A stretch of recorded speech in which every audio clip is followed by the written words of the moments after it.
մենք վերադառնում ենք նոր ձևաչափով, թարմ ուժերով, թարմ գաղափարներով։ Մեր ոդկասթը ունի մի կոնկրետ նպատակ՝ թրենդային դարձնել մտավորականին, հայ մտավորականին։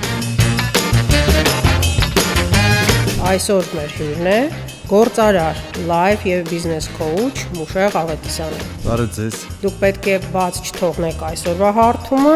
եթե հետաքրքրված եք բիզնեսով, անձնային աճով և զարգացմամբ։ Հաղորդումը շատ ուղիղ է լինելու, հնչելու են անսպասելի հարցեր։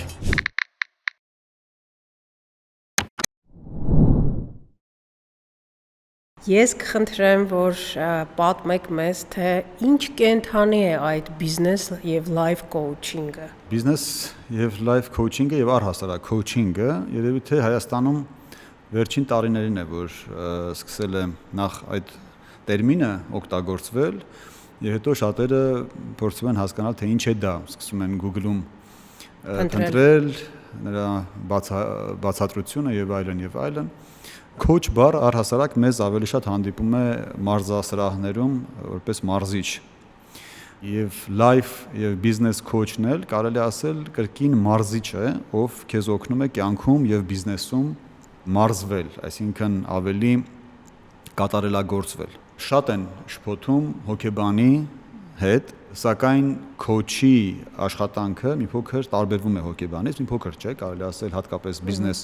քոուչինգը ինքը բացարձակ տարբերվում է, հոգեբանի աշխատանքից։ Իսկ հոգեբանական կրթություն պետք է ունենա քոուչը։ Ոչ, ցանկալի է, որ հոգեբանության առանձնահատկությունները ունենա, որովհետև առհասարակ քոուչինգը, հատկապես լայֆ քոուչինգը ինքը հոգեբանության հետ է առնչվում։ Այսինքն մարդու հոգևոր, և ֆիզիկական ամբողջ կազմվածքի հետ է առնչվում։ Մուշեղ ջան, իսկ լինում է առանձին լայֆ քոուչինգ, առանձին բիզնես։ Այդ տարբերությունը։ Լայֆ քոուչինգը հենց մարդու անձնային հատկանիշները և առանձնահատկությունները, այսպես ասած, անձնական կյանքը կատարելագործելու մասին է։ Օրինակ, մարդիկ լինում են, որ ասում են, ես ամեն ինչ ունեմ կարծես թե, բայց երջանիկ չեմ զգում ինձ։ Կամ ունեմ նպատակներ, բայց չգիտեմ ինչպես դրանք հստակեցնեմ, ինչպես դրանց հասնել։ Եվ նմանատիպ շատ հարցեր։ Հոգեբանության հետ որոշ չափով դա կարելի է առնչվել այն առումով, որ օրինակ մարդիկ շատ տագնապներ, շատ տարբեր անհանգստություններ են ունենում, ցավոք սրտի այս դարում ամեն երկրորդը ավելի շատ է տարածված, եւ դա շատերը կապում են որևէ հոգեբանական խնդիրների հետ, բայց շատ դեպքում, երբ որ միտքը մաքրվում է մարդու,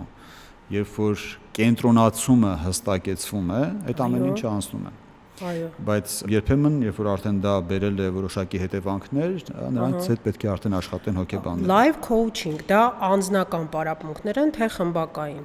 Կարող է լինել նաև խմբակային, ես ունեմ այդ փորձը, ինքը տրեյնինգներ է կոչվում, բայց ավելի շատ քոուչինգի է նման խմբային, որովհետև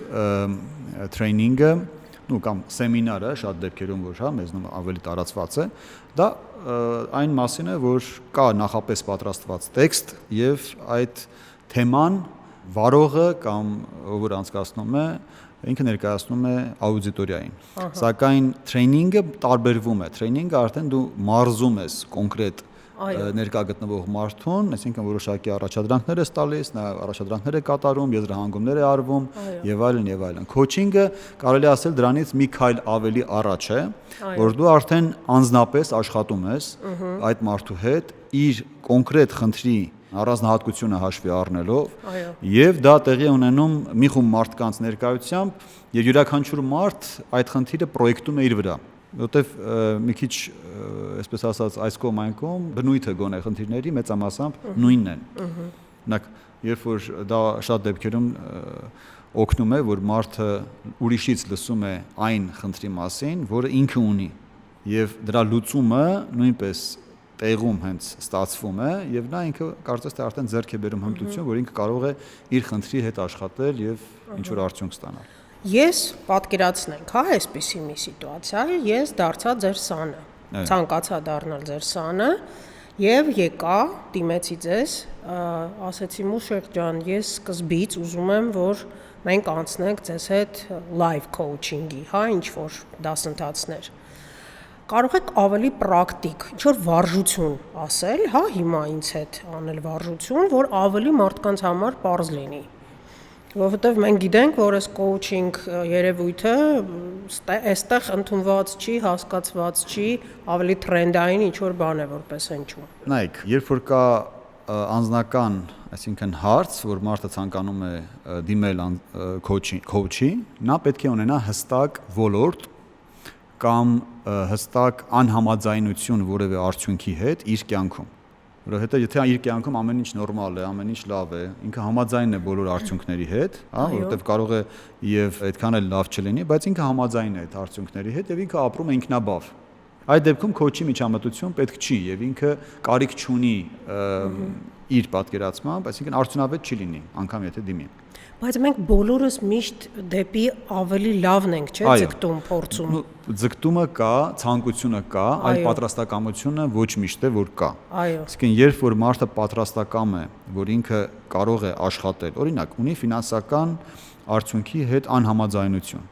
Ինքը ուզում է իր եկամուտները մեծացնել։ Այդ ոլորտը մենք հստակ վերցնում ենք եւ փորձում ենք աշխատել այդ ուղղությամբ։ Օրինակ, ինչն է խանգարում, որ ինքը կարողանա այդ ուղղությամբ աշխատել։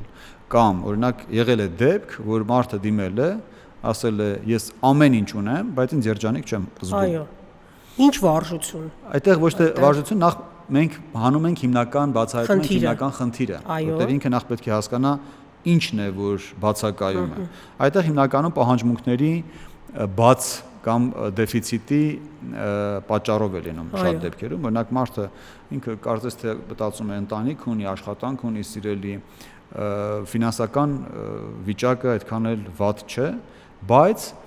կա դժգոհություն, ներքին դժգոհություն, ոչ բավարարված լինելու այս ներքին զգացողությունը, որը նա չէ հասկանում, թե ինչ է կատարվում իր հետ։ Բացահայտում եք հոգեբանի ճանապարհով, հա, զրույցների ընթացքում։ Ավելի շատ այո, զրույցների ընթացքում, օրինակ հարցերի միջոցով, որտեվ coach-ը ավելի շատ հենց հարցեր է տալիս, եւ այնպիսի հարցեր, որ դրանց պատասխանների արդյունքում մարդը շերտերը բացում եք։ Այո։ Եւ առաջին հանդիպումը, օրինակ 2 ժամ հանդիպում է տեղի ունենում, առաջին ժամը ուղղակի լսում ենք, այսինքն լսում ենք իրեն,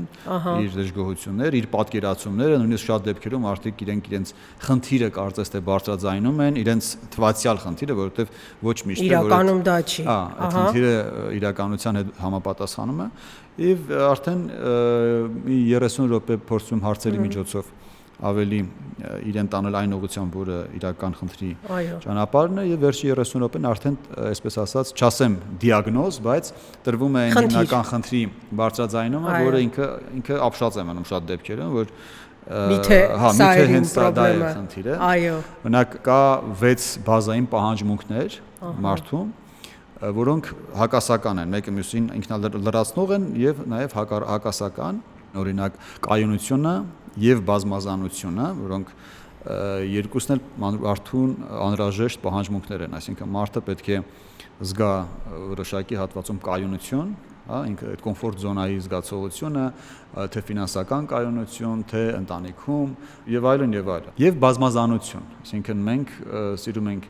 նույն տանը բնակվել, ուզում ենք նույն ընկերների հետ շփվել, բայց ամեն օր նույն հագուստը չենք հագնում։ Այսինքն այդտեղ արդեն բազմազանությունն է գալիս մեզ մեր պահանջմունքը, այսպես ասած, բավարարելու։ Նույն տեսքը չենք ուզում ունենալ, ուզում ենք մի փոքր առանձնահատկություն։ Երրորդ եւ չորրորդը դա սեր, հարաբերություններ եւ անձնային կարեւորությունն է։ Այսինքն երբ որ մարդը ունի պահանջմունք հարաբերվելու, հարաբերություն ունենալու, միայն ինտիմ հարաբերության մասին չի խոսքը, ուղղակի ընկերների հետ, մտերիմների հետ, հարազատների հետ եւ անձնային կարեւորության հարցը։ Այսինքն երբ որ դու շփվում ես մարդու հետ, չգիտեմ, ընտանիքում, միշտ չի որ քո անձը կարեւորությունն ես վերդասում, չէ՞, այսինքն լինում է որ երեխայի, ընկերոջ, բայց սակայն լինում է դեպքեր, երբ որ մարդը կարիք է ունենում ուշադրության, իր անձի կարեւորություն ավելի առաջնային դրսևորելու։ Եվ այս 4-ն են հիմնական բազայինները, 5-6-ը այդքան էլ բազային չեն, բայց լրացնող են, դրանք զարգացումն է, որ մարդը միշտ ունի զարգացման կարիք եւ անձնական ներդրումը։ Իսկ երբ որ դու արդեն հասել ես որոշակի աստիճանի, ցանկանում ես կիսվել քո փորձով, ցանկանում ես լսելի լինել, ցանկանում ես որ օգտակար լինել ինչ-որ մեկին, սա արդեն անձնային ներդրումն է։ Այս պահանջմունքները դրանցից որևէ մեկը, եթե չի բավարարվում, մարդ իրեն լիարժեք չի զգում։ Եվ անգամ շատ դեպքերում ինչ որ մի պահանջմունքի առաջնային լինելով սկսում է վեճ իր մոտ, հա, այսինքն մարդը այնքան է, այո, այնքան է կարճած լինում այդ կայունությանն, որ իր մոտ բազմազանություն առհասարակ երկրորդական է լինում, կամ հնարավոր է որ իր խնդիրները հենց գալիս են նրանից, որ ինքը առաջնային է դարձրել իր անձի կարևորությունը։ Դրա համար հարաբերություններում չի հաջողվում։ Երբ որ ինքը գիտակցում է, որ որտեղ է խնդիրը, այս դեպքում շատ ավելի հեշտ է լինում, որպեսզի հարաբերության մեջ իրեն ավելի լիարժեք դրսևորի։ Մուշեղ ջան, կան ինչ-որ ստանդարտ քանակներ սեմինարների, թե դա որոշվում է ըստ մարդու պատրաստակամության կամ ըստ իր հոգեվիճակի կամ իր բիզնես պատրաստվածության եւ այլն։ Տարեկան ինքս ինձ համար 2 անգամ զգում եմ շատ դեպքերում ինքս ինձ հետ եմ քոուչինգ անում դրա անհրաժեշտությունը, այսինքն ինչ է նշանակում ինքս ինձ հետ քոուչինգ անել, հա, դնում եմ հարցերը, պատասխանում եմ հարցերին, վերանայում եմ որոշակի մոտեցումներ, որ ունեցել եմ մինչև այդ, կամ օրինակ նպատակներն եմ վերանայում, որովհետև շատ դեպքերում դու մի տարի առաջ դրել ես մի նպատակ, որ այսօր արդեն ինքը ժամանակավրեպ է կամ այդքան էլ կարևոր չի, առաջնային չի քեզ համար։ Ես կարծում եմ, որ գոնե տարեկան մեկ անգամ մարդը պետք է աշխատի քոուչի հետ, որպեսզի հասկանա, թե ինքը որտեղ է գտնվում, ուր է ուզում գնալ, որտեղ է այս պահին իր արդյունքների անգարել, հա, ինչ որ, այո։ Եվ դա կօգնի, որպեսզի ինքը իր գլխում ավելի հստակ ունենա պատկերացում իր կյանքի վերաբերյալ, կյանքի արդյունքների մասին։ Ինչ վերաբերվում է բիզնես քոուչինգին։ Ձեզ մոտ գալիս են մարդիկ, ովքեր ունեն արդեն բիզնես եւ ուզում են աճեցնել, թե ավելի շատ մարդիկ, որ զրոյից ակնկալում են, հա, ստեղծել, ունենալ ինչ-որ background։ Երկուսն էլ լինում է բնականաբար, օրինակ այն մարդիկ, ովքեր նոր են ուզում բիզնես սկսեն, իրենց հետ անպայման սկսվում է անհատական քոուչինգով։ Կյանքի քոուչն ու բիզնես քոուչինգը իրար հետ կապված են, որովհետեւ եթե բիզնեսի հիմնադիրը ինքը չի կարողանում իր հետ աշխատել, ինքը շատ դժվար կարողանա,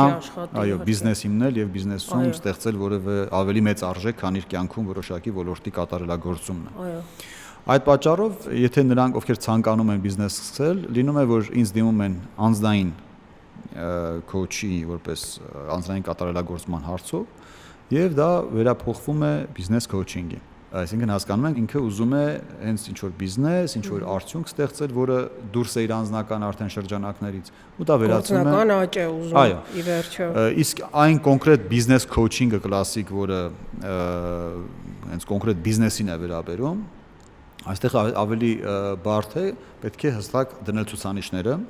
հասկանալ բիզնեսը ինչպիսի ցուցանիշներ ունի եւ այդ ցուցանիշների որն է, որ ստեղծում է հիմնական խնդիրը կամ օրինակի համար դանդաղեցնում է տեմպը զարգացման բիզնեսի եւ փորձում ենք աշխատել արդեն այդ ուղղությամբ բիզնեսում այդ ոլորտը ավելի կամ այդ այսպես ասած խնդրահարույց շրջանը ոլորտը ավելի կատարելագործելու։ Դուք լայնածավալ, հա, մասնագիտությունների տեր մարդ եք, դուք բիզնեսմեն եք, կառուցապատող, տեխնիկական գիտությունների թեկնածու, դասախոս, մի խոսքով կարելի է երկար թվարկել։ Որ պահին դուք հասկացաք, որ այս մասնագիտությունը, բիզնես քոուչը ձեզ հետաքրքրում է եւ դա ուսում է պահանջում, հա, երևի ինչ որտեղ վերապատրաստվել եք դուք կարծում եմ, կպատմեք։ Հետաքրքիր է, բայց իմ կարիերան, հա, սկսել եմ ռադիոյում։ Վաու, կոլեգաներ եք։ Ստերեո ստուդիայում։ Այո։ Հա, եւ առաջին աշխատանք, երբ դեռ ուսանող էի, այնտեղ էր եւ ես շատ սեր ունեի, նույնիսկ դպրոցում կար ռադիոհանգույց եւ ես ռադիոհանգույցում տարբեր հաղորդումներ էի պատրաստում, պատասխանում էի աշակերտների հարցերին, փորձում էի պրպտում էի, ստեղծում էի տարբեր թեմաներ, հա, կամ հյուրեր եւ այդպես անցկացնում էի ու հասկացա, որ այդ պահանջմունքը ինձ մոտ կա, այսինքն կարելի ասել անձնական ներդրման, հա, կիսվելու փորձով Եվ եկավ ժամանակ, երբ որ ես արդեն սկսեցի, դարձա նախ ինժեներ շինարար մասնագիտությամբ, հա, ինժեներ-շինարար եմ եւ այդ մասնագիտությամբ երբ սկսեցի աշխատել, զուգահեռ նաեւ հասարակական գործունեությամբ էի զբաղվում, այսինքն ստեղծել էինք Երևանի եւ հարակից մարզերի երիտասարդ գործատուների միություն եւ որպես միության ղեկավար շրջում էի տարբեր համալսարաններում եւ վարում էի ուսանողը ապագա ձեռներեց սեմինար, այսպես անվճար, ուղղակի կիսում էին փորձով եւ իմ նպատակն էր, որ քանի որ գիտեմ եւ մեր համալսարաններում եւ առհասարակ համալսարանական կրթության մեջ հենց բուն բիզնես մտածողության զարգացում բացակայում է, այսինքն չեն դասավանդում են կառավարման դասընթաց, կարող է մարդը դառնալ լավ մենեջեր, բայց որպես բիզնես ստեղծող եւ ձեռներեց, հա, այստեղ կրթության մոտ իրականում բացեր կան։ Բացեր, այո։ Եվ ես փորձում էի այդ փորձով կիսվել եւ եկավ ժամանակ հասկացա, որ իմ փորձը այդքան էլ հարուստ չէ։ Այո։ Եվ ուղղակի գրքերով գիտելիքները լրացնելը քիչ է, այսինքն հասկացա, որ գնում եմ արդեն մեկ քայլ առաջ, որպես քոուչ եւ պետք է վերապատրաստվեմ ու 16-17 թվականները, նույնիսկ 2015 թվականից սկսած ամբողջությամբ նվիրեցի իմ անձնային կատարելագործմանը եւ որպես քոուչ մասնագիտացմանը։ Եվ դրանից հետո արդեն սկսեցի կազմակերպել տրեյնինգներ, արդեն վճարովի, որտեղ մինչև այդ ես Դա Թոնի Ռոբինսի դասընթացներից հետո Թոնի Ռոբինսի, այսպես ասած, Master University, ինքը ամբողջական 1 տարվա ծրագիր էր, բոլոր տրեյնինգները ներառված, ինձ գծված էր քոուչ, ում հետ աշխատում էի ես։ Դա օնլայն էր։ Չէ, տրեյնինգները գնում էի մասնակցում էի։ Ահա, Միացյալ Նահանգներում հենց եղել եմ եւ Միացյալ Նահանգներում եւ Ամստերդամում եւ Ֆիջիում անգամ։ Այո։ Հա, նու կարելի ասել, այսպես Եվրոպան եւ Ամերիկայի այդ հատվածներում, Անգլիայում, հա, տրեյնինգներով, բայց զուգահեռ օնլայն նաեւ քոուչ էր ինձ հետ աշխատում եւ որպես քոուչ մասնագիտանում բավականին ծրագրեր կային օնլայն, հա, եւ գրքեր եւ Մուշեղ ջան, երբ հայտնվեցիք իրենց տրեյնինգներին, այդ վաու վիճակը կար։ Այո, հատկապես Թոնի Ռոբինսի։ Ինչն էր, հենց ինքը Թոնի Ռոբինսը։ Առհասարակ Թոնի Ռոբինսը բավականին հակասական կերպար է։ Նրանք, ովքեր չեն մասնակցել տրեյնինգին, չգիտեն ինչի մասին է, կամ մասնակցել են 1 օրյա ինչ-որ ծրագրի, նրանք կարող են չընկալել, թե ինչի մասին է Թոնի Ռոբինսի տրեյնինգները, որովհետև այնտեղ ավելի շատ շոու է, ավելի շատ էմոցիոնալ, այսպես վիճակի ստեղծում է, բայց դա շատ կարևոր է, երբ որ մարդը ուզում է հենց տեղում արդյունք ստանալ, մարդուն պետք է վերես այնպիսի հոգեվիճակի, որ ինքը կարողանա այդ ամեն ինչը ընկալել, կիրառել եւ թաթախվել այդ իրավիճակի մեջ։ Կյանքում էլ, եթե մենք ունենում ենք բացական ընկալում, օրինակ լարվում ենք ինչ-որ մարդու դեմ, եղանակի, ինչ-որ այդ օրը մեր շուրջ ինչ-որ կատարում ենք, մենք ավելի շատ բացականն ենք։ Այո, նյարդայնանում ենք, չէ՞, ամեն ինչից։ Կարող է շատ լավ բաներ լինի, չնկատենք դա, այսինքն դա կենտրոնացման հարց է։ Իսկ երբ որ դու ավելի դրական հոգեվիճակում ես, պոզիտիվ ես,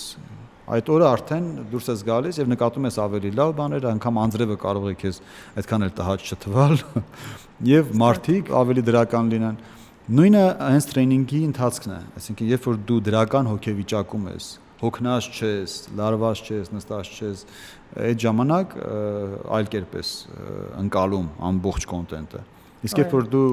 արդեն հոգնած, եղել է որ ժամը 11-ին սկսել է տրեյնինգը, մինչև երեկոյան 9-ը մենք ընդհանրապես տեղից չենք դուրս եկել, լավ, տեղից շարժվել ենք, որովհետև անդադ ակտիվիտիներ կա։ Եվ ես առաջին օրը երբ որ գնացել էի, դու մտածում ես, սա մի քանի ժամից լանչի ժամ կլինի, ինչ որտեղ մի բան կուտեմ, եւ ինձ հետ ոչինչ չէի վերցրել։ Եվ տեսա մարդիկ, ովքեր արդեն երևի առաջի տրեյնինգը չէր որ լինում են, ուտելու բաներով, այսպես խմելու, ես ոչ ջուր ունեի, ոչ եւ ամբողջ 10 ժամ նստեցի առանց ուտելու, առանց խմելու, որովհետեւ չէի ուզում ոչ մի րոպե բաց թողեի։ Հա, այլ է, այսինքն այնտեղ հայտնվելը եւ այդ ամեն ինչի մեջ լինելը ինձ հենց առաջին օրվանից բավականին մեծ էմոցիաներ։ Հա, այո։ Նախ պատրաստված էի, ես կարդացել էի Թոնի Ռոբինսի գրքերը եւ անգամ գրքերից եմ իմացել, որ այս մարդը տրեյնինգ է վարում այսօր։ Այո։ Եվ իմ մոտ, այսպես ասեմ, երազանք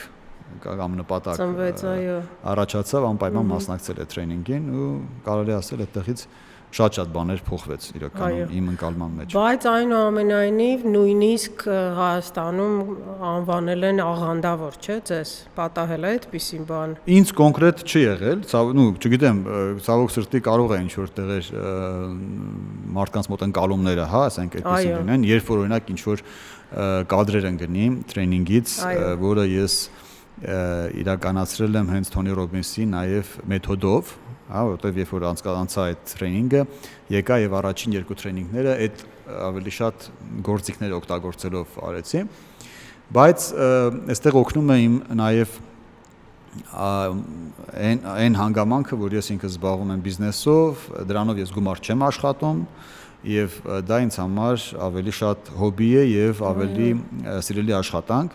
եւ շատ դեպքերում ասեմ ձեզ ես բարերարություն ես կասեի ես շատ դեպքերում լինում է որ գումար եմ ծախսում, այսինքն արդյունքում ոչ թե վաստակում այդ ծախսերը ավելի շատ են լինում, քան տոմսերից ձեռք բերված այդ առաջացած գումարը։ Եվ երևի թե դա է պատճառը, որ ինտենսիվությունը այդքան էլ հաճախ չի։ Այս տարի եղել են սեմինարներ օրինակ։ Չէ, այս տարի չեն եղել, ասեմ վերջին եղել է 21 թվականին, մինչև 20 թվականը դե բավականին ավելի ակտիվ էի, տարեկան լինում էր 2 կամ 3 տրեյնինգ էինք իրականացնում, կար ծրագրում նույնիսկ ավելացնել բիզնես տրեյնինգը, որտեղ հիմնականում անձնական, լայվ տրեյնինգերի մասով էի, Beckman կետ էր կոչվում, բավականին 3-օրյա ինտենսիվ աշխատանք էր, սակայն 20 թվականից հետո կարծես առաջնային ավելի դարձավ անվտանգության հարցը, մարդկանց մոտ շատ այլ խնդիրներ էր, այսինքն դրա ժամանակը չէր, ես էլ ինքս պատրաստ չէի դրան, բայց 21 թվականին փորձեցի մեկ անգամ եւս տրեյնինգ անցկացնել, ոնց որ ուժ հավաքեցի եւ անցկացրեցի, դրանից հետո 23 թվականից արդեն արցախյան դեպքերից հետո հասկացա, որ հիմա շատ ակտուալ է եւ պետք է անցկացնել։ Երբ ենք սպասում նոր տրեյնինգի։ Ես հիմա ավելի շատ կենտրոնացած եմ եւ իմ բիզնեսի եւ բիզնես տրեյնինգի ձևավորման վրա։ Այո։ Անկեղծ ասեմ, այն ժամանակ, երբ որ թեկուզ որպես բիզնես քոուչ վերապատրաստված էի, մասնագիտացած էի, բայց չունեի բիզնեսում այն փորձերը, որը կարող եմ փոխանցել մասնակիցներին, կարծես թե իրավունք չէի վերապահում հենց կազմակերպել բիզնես քոուչինգ, բայց 20 թվականից, նույնիսկ 18 թվականից սկսած, ես բիզնեսում ունեցա բավականին մեծ փորձություններ։ Կպատմեք այդ ձեր բիզնեսի փորձերի եւ փորձությունների մասին։ 20 թվականին նույնիսկ եղել է, որ տապալվել է ինչ-որ բիզնես։ Այո։ Դա հարցից հարց եկավ, դա չի դեմոտիվացրել ձեզ կամ ձեր սաներին, որովհետեւ հենց 20 թվին դուք շատ ակտիվ էիք որպես քոուչ։ Այո։ Ինչ տեղի ունեցավ այդ ժամանակ։ Տեղի ունեցավ բավականին մեծ գործարք բիզնեսում, ես գործընկերների հետ ամերիկահայ բիզնես էր դա։ Գործարան էր, հա, գործարան ավելի շատ այստեղ ներդրում իրականացրեցի այդ ֆինանսական եւ ամբողջ այդ իմ տարիների ընթացքում ձեռք բերված այդ ամբողջ ռեսուրսը դրեցի այդ գործարանի վրա եւ որոշումը էմոցիոնալ կայացրեցի, կարելի ասել, որովհետեւ մտածեցի, որ իրականում սա հավատում էի այդ պրոյեկտին, հավատում էի այդ ծրագրին եւ ինչ-ինչ պատճառներով հիմա շատ չեմ ուզում այսպես ծավալվել թե պատճառները որոնք էին, բայց ձախողվեց այդ կամ ձախողվեց կամ մասամբ ձախողվեց, որովհետեւ այսօր այդ գործարանը մասամբ աշխատում է, ես արդեն ոնց որ դուրս եմ եկել, բայց միջև իմ դուրս գալը ես շատ մեծ ֆինանսական կորուստներ եւ անգամ դրանք հասան այն աստիճանի, որ ես ինքս հասկանում էի, որ զրոյացել է ամեն ինչ եւ մոտավորապես 11 թվականից 9 տարի, հա, աշխատել եւ ստեղծել էի մի բիզնես, որը մինուսով էր։ Այսինքն ոչ թե զրո էր եկել, հա, իր պարտավորությունները եւ իր ռեսուրսը ունեցած, հա, բացասական էր։ Եվ դա բավականին, եթե ուղղակի, այսպես պարզ ասենք, ընկճում էր ինձ եւ սակայն ես հասկացա, որ պետք է լուծում գտնել եւ լուծումը ես պետք է գտնեմ, այսինքն հուսահատվել եւ ասել, որ ամեն ինչ կորցված է, դա լուծում չէր եւ ես հատկապես հենց այն հանգամանքը, որ ես մարդկանց տրեյնինգ էի անում, փորձում էի իրենց հուսադրել եւ ասել, որ հուսահատությունը չի որ ճանապարհը լուծում է ես հասկացա, որ սա փորձություն է ինձ համար։ Այո։ Եվ ես այդպես վերաբերվեցի ու նույնիսկ դրանից հետո ասեմ, որ բիզնեսում ես ունեցա շատ մեծ զտում, այսպես կատարելագործում բոլոր բացական երևույթներից, թե ծախսերի առումով էֆեկտիվության մեծացում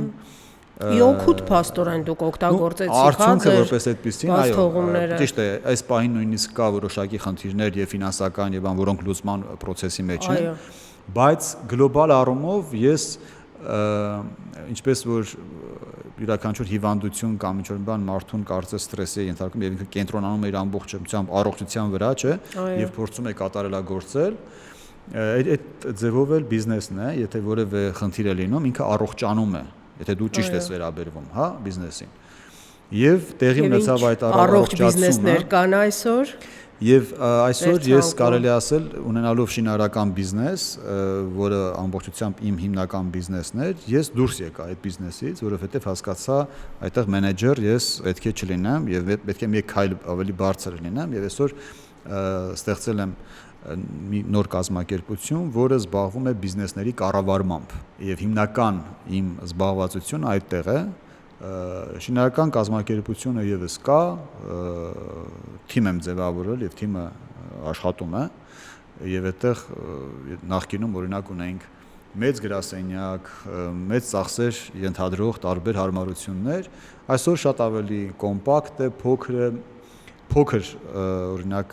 պրոյեկտներ չենք վերցնում ենք միայն մեծ պրոյեկտներ, որոնք ավելի էֆեկտիվ է կառավարելը եւ արդյունավետ է ֆինանսական տեսանկյունից։ Կարելի ասել բավականին դժվար ճանապարհ անցանք, բայց այդ դժվար ճանապարհը ես շատ մեծ փորձառություն ձեռք բերեցի եւ այսօր երբ որ հետ եմ նայում հասկանում եմ, որ դա նաեւ նրա համար էր, որ ես կարողանամ բիզնեսում շատ ավելի հմուտ լինել եւ կարողանամ նաեւ օգնել ուրիշներին, որպես այդ կոչվում է էֆեկտ Պտիցի Ֆենիքս, երբ մարդ այրվում է, հա, եւ 0-ից վերելք է ապրում, բայց ամեն մեկին չի դա տրված։ Մարդկանց շատ մեծ մասը ընկճվում են, կոտրվում են եւ վերջ։ Ընկերները իմ կողքին որ կային այդ շրջանում, իրենք զարմացած էին, ասում էին իրենք գալիս են տեսնեն այդ ինչ տրամադրությամբ եմ, հա, ոնց եմ, բայց ես լուծումների վրա էի կենտրոնացումս պահում։ Դեպրեսիա եղել է այդպիսին, հա, որ դուք ինչ որ ընդհանուր երկար ժամանակ ոչինչ չեք անում, ոչինչ չեք ուզում, չեք տեսնում, թե դուք վարքյանական սթափվել եք։ Չի ասի դեպրեսիա, բայց եղել է շրջան, որ ես այո, զգացել եմ, որ ներքին ընկճվածությունը կա, ինչ որտեղ ելքեր փնտրտուքների մեջ եմ, հանդիպում էի տարբեր մարդկանց հետ, ովքեր ունեցել են տարբեր փորձառություններ բիզնեսում, փորձում էի ճանապարհը գտնել, որովհետև ես վստահ եի, որ կա ճանապարհ, հա։ Ինչպես օրինակ շատ մարդկանց կյանքը կարդում էի բիզնես, որոնք ունեցել են բավականին մեծ դժվարություններ, օրինակ այսօրվա Ամերիկայի նախագահ Դոնալդ Թրամփը ինքը շինարարական բիզնես է ունեցել եւ դրանով է հիմնական իր այսպես կարիերան, բիզնեսը ֆինանսական ստեղծվել եւ եղել է ժամանակ, որ ինքը $1 միլիարդ պարտավորություն է ունեցել եւ մինուս է եղել։ Եվ ինքը ասում էր, ես երբ որ շրջում էի եւ հանդիպեցինք որևէ անօթևանի, ասում էի, որ ինքը ինձանից $1 միլիարդով ավելի հարուստ է։ Ինչ եք ասում, այդ հոգեվիճակը ես էլ եմ ունեցել, երբ որ հանդիպում եմ մի մարդու, ով թեկուզ քիչ իր աշխատավարձով ապրում է, բայց անհոգ է։ Ասում եք Երանի իրեն է։ Հա, երևի իր խնդիրները շատ ավելի քիչ են։ Բայց ես հիմա հասկանում եմ, որ ես այդ կյանքով չեմ կարող արդեն ապրել, որովհետև երբ որ դու քո քայլը մեծացնում ես եւ արդեն level up ես, հա, լինում, դու էլ արդեն փոքր խնդիրները քեզ համար էլ խնդիր չեն, հա, դու արդեն ձգտում ես ավելի մեծ խնդիրների։ Ես այս զրույցի ընթացքում ամեն դեպքում եկա նրան, որ ձեզ կարծում եմ այդ բիզնես քոուչինգ, այդ ձեր գիտելիքները փորձը օգնել է վերականգնվել։ Ցավոք սրտի Հայաստանում չկա, ու չեմ գտել այնպիսի մեկին, ում համարեմ ինձ մենթոր կամ որպես քոուչ, որի կարիքը ունեցել եմ ես։ Այդ պատճառով ես ինքս էի փորձում ինձ հետ աշխատել, հա, տարբեր նորից հարցերով եւ լուծումները գտնել։ Եվ անգամ փոքր քայլերով ես հասկանում եմ, որ գործողություն, մենակ դա է, որ տանում է ճիշտ։ Փոքր քայլերը քանի տարի են տևել, որ բերել են այսօր կոնկրետ Կարելի ասել խնդիրը, որ առաջացել հենց 20 թվականից եւ այնպեսի այսպես զուգադիպություն էր հենց սեպտեմբեր ամիսը ինձ համար եւ մեր երկրի եւ իմ բիզնեսը այսպես գործունեություն համընկելը եւ այդ երկու իրադարձությունը բացական այսպես ճնշել են ինձ հոգեպես եղել է դեպք որ ասում էի ոչինչ թող պատերազմը կանգնի այո իսկ ես մի կերպ կվերականգնվեմ այո իմ համար կարևորը հենց դա էր դրանից հետո երևակայի միջև 24 թվականը 23-24 թվականը այսինքն 3-ից 4 տարի եղել է այդ բացական այդ անընդհատ լուծումներ հիմա կարելի ասել մեծ հաշվով լուծումները տրված են որոշակի հարցեր կան որոնք պետք է ժամանակի ընթացքում նույնպես իր տեղը ընկնի եւ զուգահեռ Իսկ այդ ամենը ձեր ընտանիքի վրա ինչպես անդրադարձավ ընտանիքի վրա կարելի ասել որ կար շրջան որ բացասական բայց նաև ասեմ որ դրական որովհետև տիկնոջս հետ շատ էինք զրուցում եւ լինում էր դեպքեր նույնիսկ որ ինքը ասում էր ինքը առհասարակ շատ տարբերվում է ինձանից եւ ռիսկերի դիմելու հարցում ինքը շատ հեռու է կամ խուսափում է եւ երբ որ նույնիսկ այդ գաղափարը կար այդ գործարանի բան ինքը շատ թերահավատել էր վերաբերվում եւ չեմ ասում ինքը ասում էր որ տեսար ինչու չլսեցիր եւ այլ բայց մոտավորապես ասում էր որ արի մինիմալ քայլերով եւ ծանոթ թեթևանելով պետք չի իզուր կյանքը բարդացնենք եւ այդ նվազագույնը գոնե ապահովենք բայց ես միանշանակ հասկացա որ պետք էլ չի որ ինձ նման այդքան այսինքն ռիսկերը հատկապես չգնահատված ռիսկերը այսպես այդ ուղղությամբ շարժեմ, գործեմ, չգնահատեմ, հա ինչ խոսք հիմա շատ ավելի կշռադատված եմ բիզնեսում, ավելի բայց եղավ պահ, որ նա ձեզ ասաց ես քեզ ասում էի, թե հակառակն է այդ բառակապակցությունը ասեց մտքում, իսկ ձեզ հենարան դարձավ։ Այդ շրջանում կինս երևի թե շատ մեծ հենարան էր ինձ եւ եթե ընտանիքում չլիներ այդ խաղաղությունը, չլիներ այդ փոխադարձ հասկացվածությունը, երևի թե այդ վիճակից դուրս գալը շատ ավելի դժվար կլիներ ինձ համար։ Այո։ Որտեղ դա ինձ շատ մեծ ուժ է տվել ու մինչև այսօր էլ երևակայի հենց դրանից հետո մեր ընտանիքում էլ մեր հարաբերությունում էլ զտվել է շատ հարցեր։